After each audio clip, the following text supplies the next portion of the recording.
Welcome. My name is Candace Sanderson, and this is the seventh installment in a series about having an out of body experience.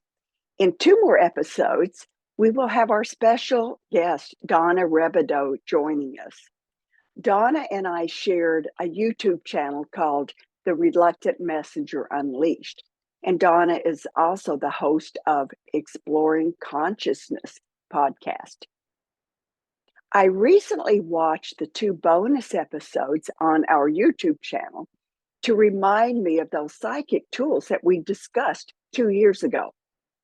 It's hard to believe that 2 years have passed since that series ended. It was interesting to see how some of those tools have changed while others remained exactly the same. Before Donna comes on, I want to do an overview of the tools from that channel that I have not already mentioned in the series. In our last episode, we talked about the reball, what Bob Monroe calls an energy resonant balloon. It is a protective bubble of energy. But let me mention two more tools that are similar. One is a cage of light. The other is the crystalline earth grid. The cage of light is like our reball in that it is often close to the body. We use it to cover our personal energy field or things near us. The crystalline earth grid, just like the name suggests, is a matrix that covers the earth. It is obviously much grander in size, but it also functions differently than our reball. Both the cage of light and the crystalline earth grid are like our protective energy bubble around us, the reball, because they keep the energy inside, the interior energy intact, while also preventing from outside intrusions. I first discovered the cage of light during a very uncomfortable midnight meditation years ago. I was minding my own business. We're outside, it's beautiful. My eyes are closed, enjoying the meditation, when all of a sudden I had that real icky feeling that someone was staring at me.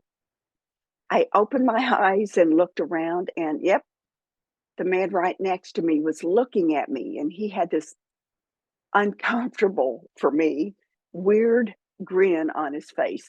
It creeped me out. Within a couple minutes, my meditation changed, and I saw bright neon colored lights that just started zipping around me.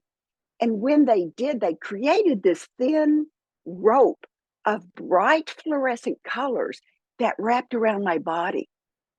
Someone or something had put a cage of light over me. When that happened, I immediately breathed deeper. I relaxed because I felt protected, but it was more than just feeling safe. I felt supported and comforted. The next day, this man began emailing and texting me, and it brought me back to that very uncomfortable feeling of someone invading my space uninvited. Then something happened. I realized as the day progressed, my messages from the 5D stopped. I would sometimes get a dozen messages a day, but on this day, nada, nothing. However, it did not take long to find out what happened. That night, I had a very vivid dream of a group of guides who came to me, and they identified themselves as angels. They told me that they had put that cage of light around me, and they said they were doing it again. They explained that this cage of light had blocked all of the messages, at least those during my waking state. That's how powerful this cage was. That cage also blocked their messages, but they said those messages would return when that man was no longer a threat. There is a lot more to the story, and you can read about that in The Reluctant Messenger. But that cage of light was a lifesaver for me. But here's another thing that is important. Those angels told me that cage was a tool, and they empowered me to use it when I needed it. So when I need some really powerful protection, I install that cage of light around my bubble of energy. It's on the outside of my reball. And because the source of that cage of light is from the angelic realm, it carries not only protective, but loving angelic energy. Those energies empower that cage of light. Many times I put that cage of light over my bed or my entire bedroom. And when I do, that cage reinforces all of the protections already in place. It is perfect for preventing any kind of intrusions of unwanted energy. It also keeps my own energy, my personal energy field intact, so it stays strong. So that's something you can use too. And how do you do it? You imagine it, and it happens. That is something the messengers have told me for years. You can actually measure this energy field. If you've ever used a pendulum, you can use that tool to measure the energy field of the cage. Put an item on a table, then bring your pendulum slowly close, and you notice when you reach the outer limits of the item's natural energy field, because your pendulum will react to that. Next, imagine a bubble of light around that object. Measure it again with your pendulum and see how it has changed. Then install that matrix of light around the bubble of light and measure it once again with your pendulum. You will see the difference as your pendulum reacts to that. A pendulum is a very powerful tool for many things, but especially for measuring energy fields. Remember, imagine it and it will happen. When I finally realized the truth of that statement that the messengers had been telling me time after time, I became empowered. Yes, through my imagination, I built tools. And of key importance is that last part of imagine it and it will happen. It did happen. Through these videos, I have asked you to trust your intuition, to trust your imagination. I have asked you to picture things in your mind. And I've said that if you do not see it, like that door to our 5D place, make it up. Because after years of exploring, I know what I know. I have experienced what I once thought was the unimaginable, and the results have been phenomenal. I have indeed imagined them, and they, as a messenger said, happened. This is how and why psychic tools work. Working with the 5D is like water in a garden hose or turning on your yard's sprinkler system.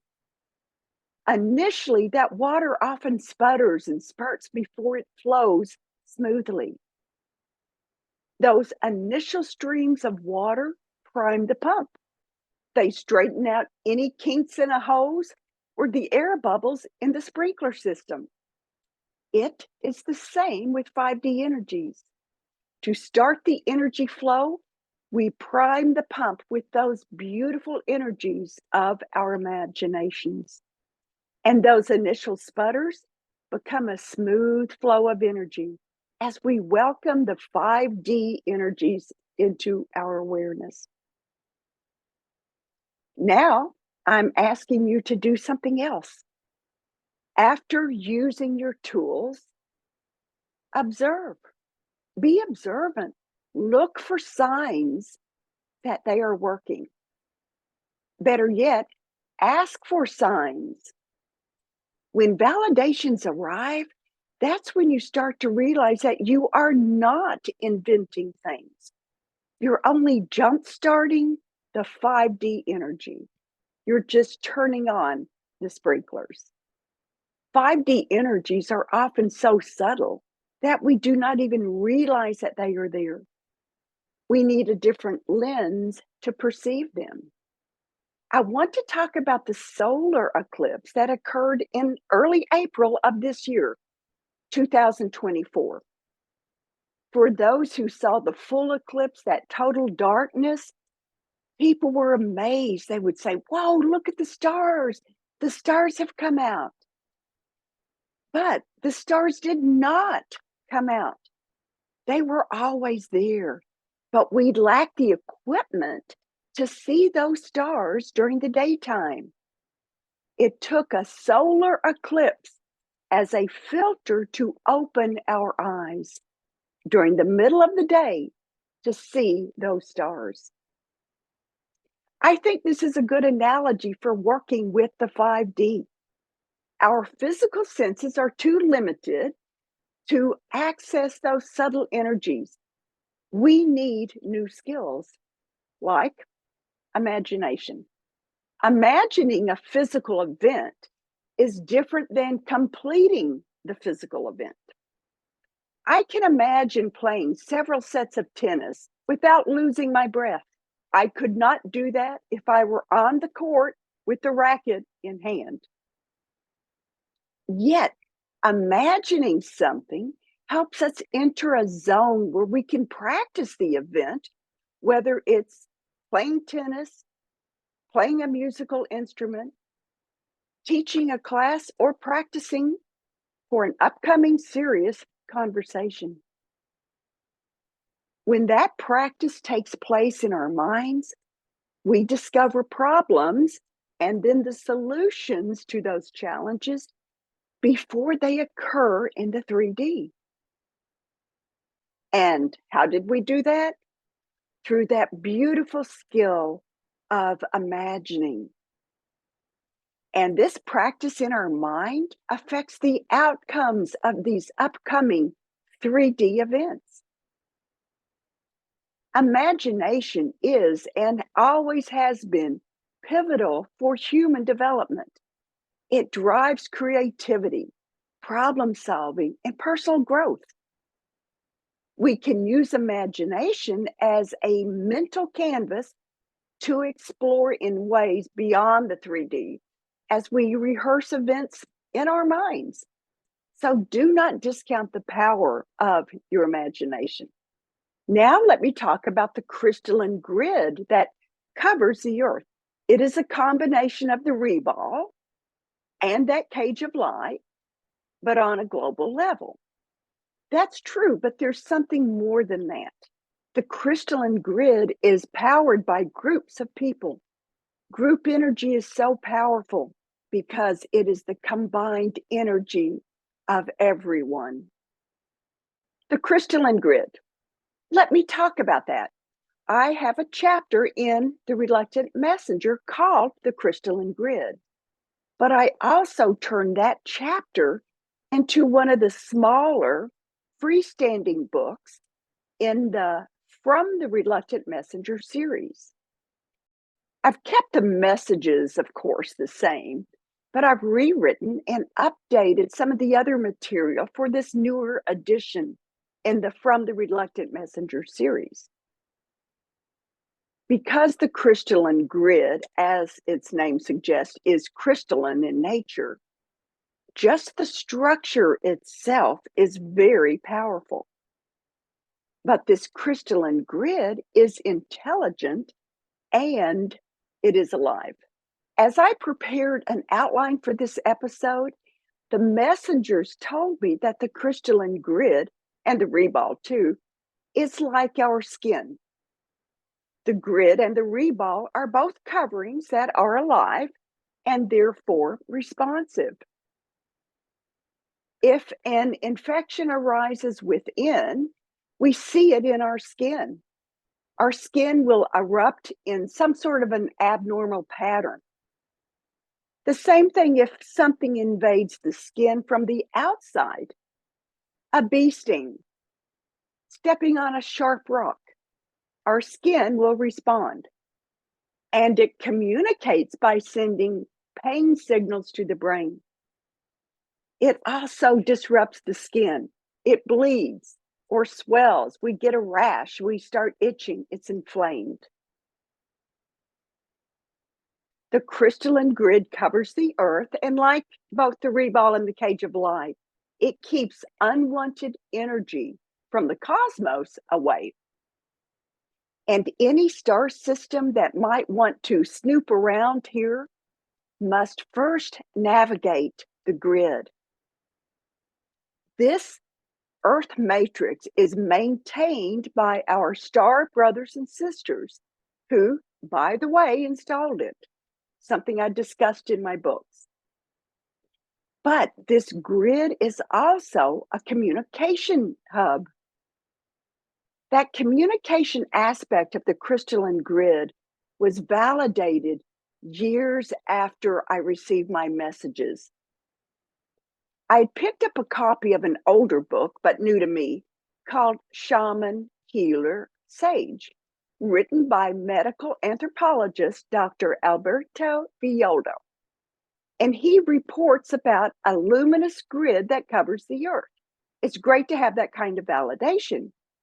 But then when I read that shamans use that to communicate with each other, I thought, they communicate through the grid?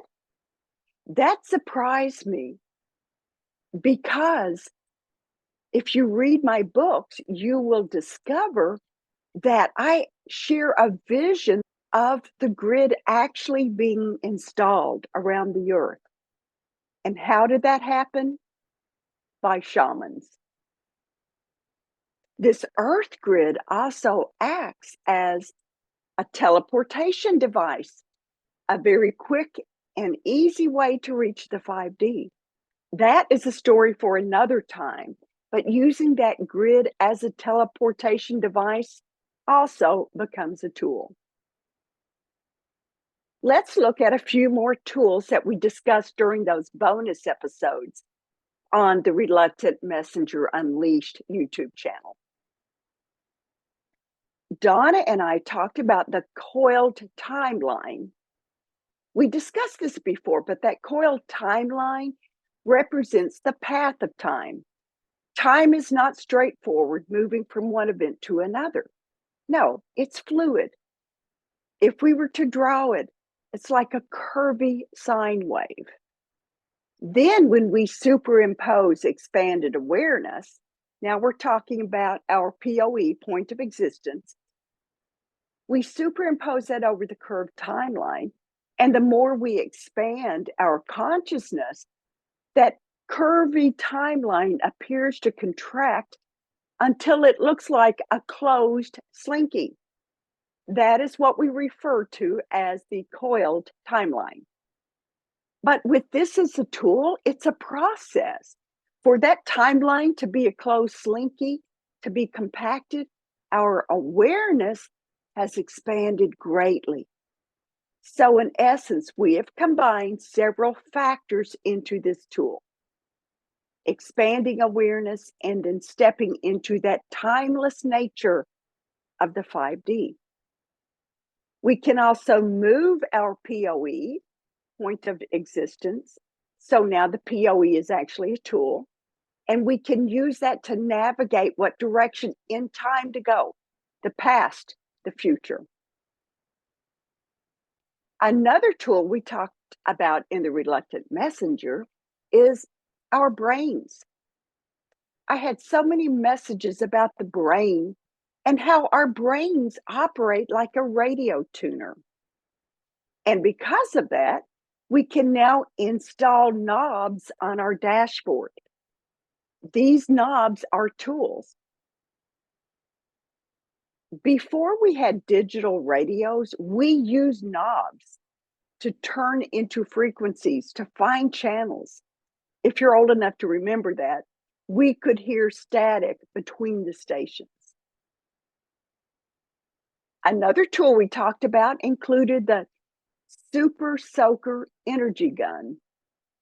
This device spontaneously came when I had a vision of someone's upper back and their right shoulder. In this vision, I saw nerve endings in the trapezius muscle.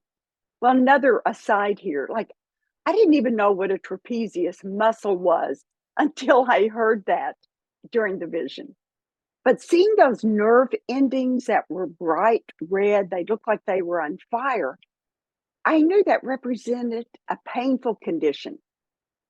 And then spontaneously, I saw myself. So my observer is watching me in the vision shrink.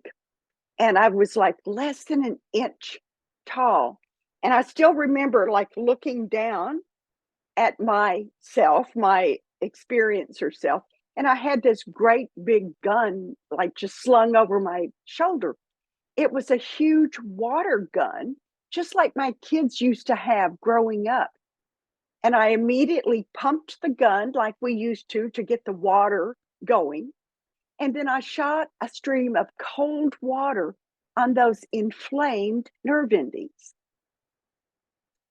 Now, as I had this vision, I was getting ready to go to Maria's house. Well, guess what? When I loaded up my car and drove the very short distance to her house, she opened the door and she was holding her shoulder and she said, "Oh, my, upper shoulder is killing me." I told Maria what I just witnessed in a vision, and I knew exactly what to do. We sat down and I duplicated what I had just observed with my supersized soaker gun. I blasted those nerve endings and Maria's pain stopped. In this case, like most of my tools, they spontaneously occurred. I experienced the ladder of enlightenment while sitting at the dining room table drinking decaf coffee.